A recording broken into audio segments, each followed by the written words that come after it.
Close your eyes. Listen.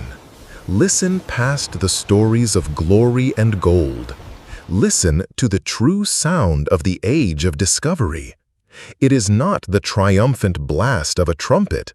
It is the slow, wet rasp of a saw cutting through bone. It is the chittering of rats in the absolute darkness. It is the soft, final sigh of a man giving up his soul to the uncaring sea. We have painted this era in vibrant colors, celebrating the brave captains who conquered the oceans. But for the nameless men below deck, the ocean was not something to be conquered. It was a conscious, malevolent entity, a hungry god.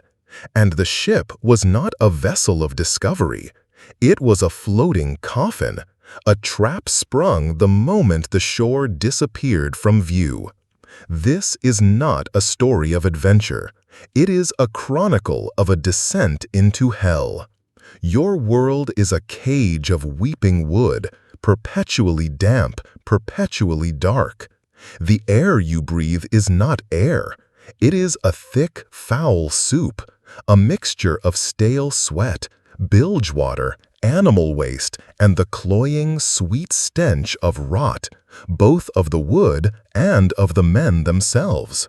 You sleep in a cramped hammock, but you never truly rest. In the blackness, you feel them, the rats. They are bold, scurrying across your chest, their claws snagging on your thin blanket.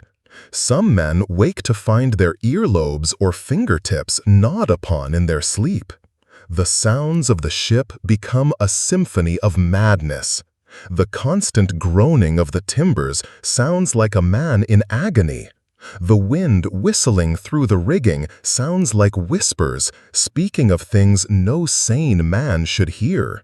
Men begin to lose their minds in the unending emptiness. They talk to themselves, their eyes fixed on the horizon, convinced it is staring back. They see shapes in the waves, faces, limbs, things with too many eyes that writhe and twist just beneath the surface before vanishing. The discipline required to keep this floating madhouse from tearing itself apart is inhuman. The boatswain does not merely punish, he mutilates. The cat-o'-nine-tails is not just a whip, it is a claw. It hooks into the skin and tears it away in bloody ribbons. You learn to stand impassively, listening to the wet smack of the lash and the screams of your crewmate, knowing your turn could be next for the smallest infraction. And the food, it is a lesson in revulsion. The ship's biscuit is a crawling ecosystem of weevils. The salted meat, stored for months, develops a sheen of green slime, and the salt cannot mask the taste of decay. Sometimes you find a rat drowned in the water cask. The crew simply removes it and drink on. The water itself is thick and alive, and you must force it down your throat. This malnutrition invites a far more intimate horror. It begins in your mouth. You wake with the coppery taste of blood. Your gums swell into purple, spongy masses of putrid flesh that eventually turn black. Your teeth, one by one, loosen and fall out into your hand as you eat. You can feel your own body betraying you, decomposing while you are still alive. This is scurvy. Your skin becomes a canvas of horrors, erupting in dark, weeping sores. The slightest bump blossoms into a ghastly black bruise. The ship's surgeon is not a healer, he is a butcher. His solution for a shattered limb is amputation. There is no anesthetic. You are held down by several men, a piece of leather shoved in your mouth to bite on, and you are awake for every moment of it. You hear the sickening crunch as the saw bites into your bone. You smell your own blood. Most who survive the thaw die days later from gangrene, their flesh turning black and liquefying, the stench driving others away. The sailors have their superstitions, born from terror and isolation. They believe a ship that has known too much death becomes a cursed thing, a ghost ship crewed by the damned.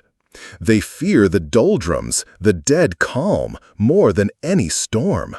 To be stranded under a silent, baking sun, with the water turning putrid and the food running out, is to be offered up as a slow sacrifice.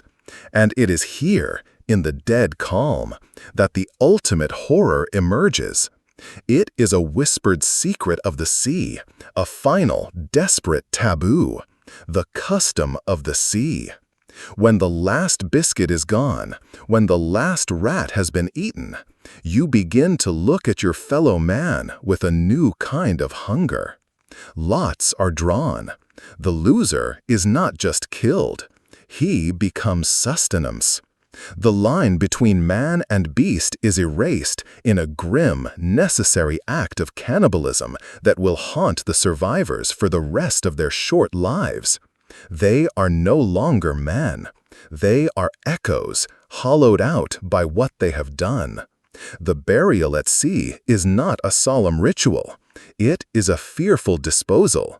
They stitch the dead into their hammocks with haste, adding a cannonball, not just for weight, but to make sure the body goes down. There is a deep-seated fear that the dead will not stay gone, that they might float, following the ship like a pale, horrifying omen. So, when you hear the tales of discovery, remember this dark voyage. Remember that for every new shore mapped, 100 men were consumed. They were not heroes. They were fuel. Sacrifices fed to a vast dark ocean so that empires could be built. Their stories are not written in history books. They are carved in the teeth marks on a human bone, lost in the silent, crushing darkness, 2 miles beneath the waves. The story has come to an end. If it left a powerful impression on you, please consider supporting the channel with a like and subscription. It's the best way to ensure more stories like this can continue to be told. Thank you.